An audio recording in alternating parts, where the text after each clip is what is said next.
है। Good morning students. आज बहुत ही मैं अच्छा टॉपिक लेके आया हूँ आपके सामने। और मेरा जो चैनल नेम है वो राम सुंदर पांडे स्टडी पॉइंट है। कुछ बच्चे डिमांड किए हैं कि सर एग्जाम्स आने वाला है हम लोग का, क्लास 10 के 12 के, तो सर उस टाइप का एक वीडियो बनाइए आप, जिससे हम लोगों को कुछ समझ में आए चीज़। बच्चे क्योंकि हमेशा कंफ्यूज रहते हैं कि क्या होगा, उसका आंसर क्या होगा। बच्चे सही से रेक्टिफाइड नहीं कर पाते हैं, सही से क्लियरिफिकेशन नहीं कर पाते हैं कि इसका आंसर क्या होगा। तो आज हम एकदम छोटे छोटे सेंटेंस में अच्छे से एकदम समझेंगे, ऐसा समझेंगे कि फिर आप उस चीज़ों को कभी भूलेंगे नहीं। लेकिन आपसे हमारी एक गुजारिश है कि आप वीडियो को एकदम लास्ट तक, एंड तक देखें, तब आपको वीडियो को आपको समझ में आएगा और आप लोग अच्छे से कर पाएंगे। क्योंकि एग्जाम्स है, क्योंकि 4 और 5 नंबर में ऐसी चीज़ें देते हैं तो बूंदे बूंद तालाब भरता है। जैसे जैसे आप लोग का अच्छा से एक एक वर्ड का वोकैबुलरी आपके पास रहेगा, शब्दकोश आपके पास अच्छे से रहेंगे, आप उस चीज़ों को अच्छे से रूल्स को जानेंगे, तो आपके पास एकदम सहज ही आप लोग उसको आसानी से कर लेंगे। चलिए लेट्स स्टार्ट करते हैं।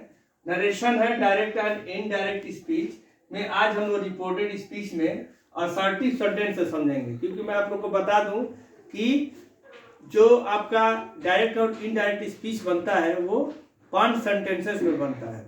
ठीक, तो हम लोग पहला सेंटेंस जो असर्टिव सेंटेंस से समझेंगे, इसको आप लोग नोट डाउन भी करिएगा अच्छे से, क्योंकि एग्जाम से एकदम आप लोग को नज़दीक है। इसी महीने में आप लोग को फरवरी महीने में आप लोग का एग्जाम्स भी है। तो आप लोग लेट्स प्रिपेयर एकदम करिए अपने को और अच्छे से अच्छे नंबर लाइए। हमारी ईश्वर से यही प्रार्थना है कि आप लोग का अच्छा से अच्छा नंबर आए। देखिए, reporting verb present future tense में हो तो रिपोर्टेड स्पीच के टेंस में नो चेंज हो जाता है। मैं आप लोग को एक बार वीडियो पहले बना भी चुका हूं कि रिपोर्टिंग वर्ब और रिपोर्टेड स्पीच किसे कहते हैं। उस वीडियो को भी आप लोग अच्छे से देखिएगा, आप लोग को बहुत अच्छा लगेगा, समझ में भी आएगा। और इस वीडियो को पसंद आए तो सब्सक्राइब और लाइक करना ना भूलें। सब्सक्राइब आप लोग करते हैं लेकिन लाइक नहीं करते हैं आप लोग, लाइक भी करना ना भूलें आप लोग। और जरूर देखिए, मेरा जो रिपोर्टिंग वर्ब है ये चीज हो गया, जहां सेज आ गया, सेड आ गया, टेल्स आ गए, ये सब चीज क्या है आप लोग के रिपोर्टिंग वर्ब है।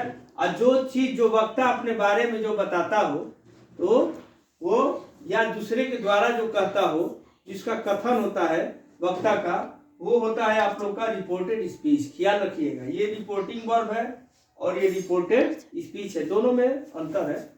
रिपोर्टिंग वर्ब और रिपोर्टेड स्पीच, इस कॉलम को बोलते हैं रिपोर्टेड स्पीच और रिपोर्टिंग वर्ब। और ये हमेशा इन्वर्टेड कामा में रहता है। जब हम इसका आंसर रिप्लाइड करते हैं तो ये इन्वर्टेड कामा हट जाता है। ये ख्याल रहे, ये रूल्स में है। देखिए, पहला सेंटेंस है he says I am ready. पहले एक बार और मैं इसको नोटेशन को एक बार और आप लोग को दोहरा देना चाहता हूँ कि रिपोर्टिंग वर्ब जो प्रेजेंट और फ्यूचर टेंस में होगा, फ्यूचर को तो विल से आ जाए, प्रेजेंट टेंस का मतलब हो जाए इसे इज, आर, एम, हैज में रहे, तो वो चीज आप लोग का प्रेजेंट होता है। प्रेजेंट और फ्यूचर टेंस में आप लोग का कभी भी ये चेंज नहीं होगा, जीव का तीव रखते। जैसे ही सेज है तो ही सेजे रहेगा।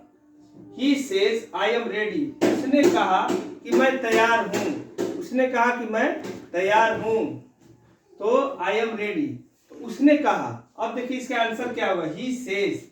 अब ही सेज आई जो है वो ही के अनुसार बदलेंगे, आई जो है वो ही के अनुसार बदलेगा। तो यहाँ पे लिख देंगे हम लोग ही, और ही हमेशा आप लोग का सिंगुलर सब्जेक्ट है इसलिए इज रहेगा, ही इज। अब आगे क्या है, ready, he is ready, he says he is ready, उसने कहा कि वह क्या है, तैयार है। देखिए इसने अपने शब्दों में कहा, उसने कहा कि मैं तैयार हूं।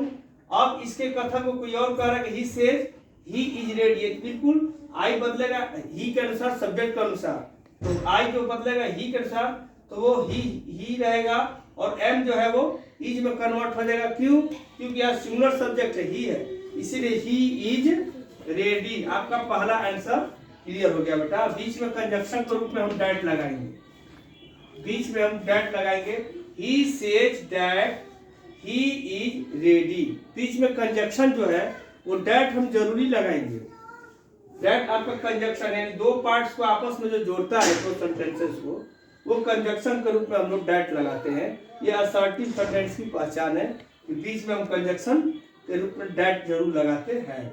जैसे देखिए दूसरा सेंटेंस है Sita says I am well. Sita ने कहा कि मैं क्या हूं, मैं अच्छी से हूं।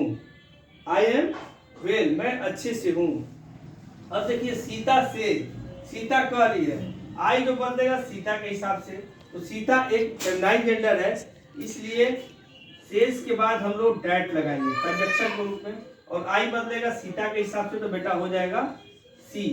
देखिए अगर यहाँ कोई राम रहता, लड़का कोई रहता, कोई जेंडर मैस्कुलाइन जेंडर में रहते हैं, तो यहाँ हम लोग ही लगाते।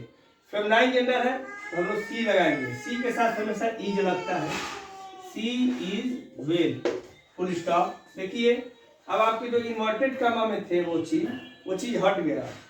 सीता ने कहा कि मैं, वह क्या है, वह अच्छी से है।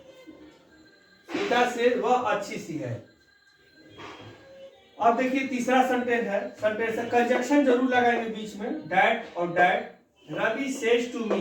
देखिए यहाँ दो चीजें आ गए कंडीशन, एक आपका सब्जेक्ट भी आ गया और एक आपका ऑब्जेक्ट भी आ गया। दो कंडीशन है, सब्जेक्ट और ऑब्जेक्ट, सब्जेक्ट और object. Ravi says to me I shall help you. Ravi ने मुझसे कहा कि मैं तुम्हारा क्या करूंगा, मैं तुम्हारा सहायता करूंगा। इस सेंटेंस से, इस सेंटेंस का जो आपका कथन है सेंटेंस का, देखिए हिंदी में मैं एक्सप्लेन भी करता रहा हूँ कि रवि ने मुझसे कहा, यानी रवि है और एक मैं हूँ।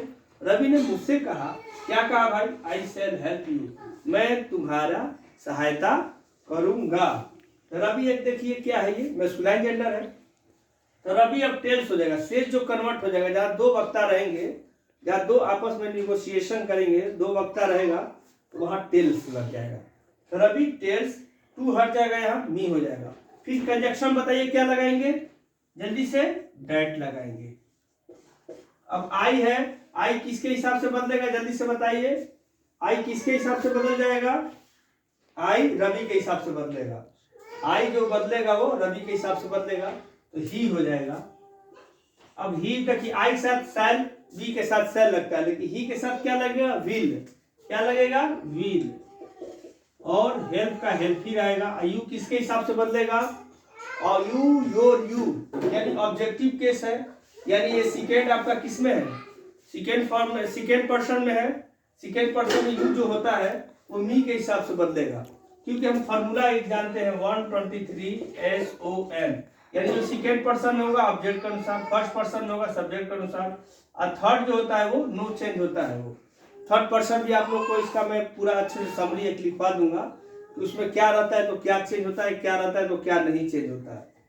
तो रवि टेल्स मी दैट, आई जो है वो बदलेगा रवि के हिसाब से, तो हो जाएगा ही, और ही का साथ जो हेल्पिंग वर्ब लगेगा वो हमेशा विल लगता है। ही हो गया, सी हो गया, यू हो गया, ते हो गया, हमेशा विल लगता है, और आई और बी के साथ हमेशा शैल लगता है। तो ये हेल्पिंग वर्ब भी चेंज हो गया, तो शैल है तो वो विल में कन्वर्ट हो जाएगा। हेल्प तो हेल्प, यू किसके हिसाब से बदलेगा, मी के हिसाब से। तो मी जैसे के तैसे ऑब्जेक्टिव, आई माई मी, तो मी आपका यहाँ हो जाएगा। अब आपका सेंटेंस एकदम क्लियर हो गया। चलिए, Ravi tells me that he will help me, आपका ये सेंटेंस क्लियर हो गया।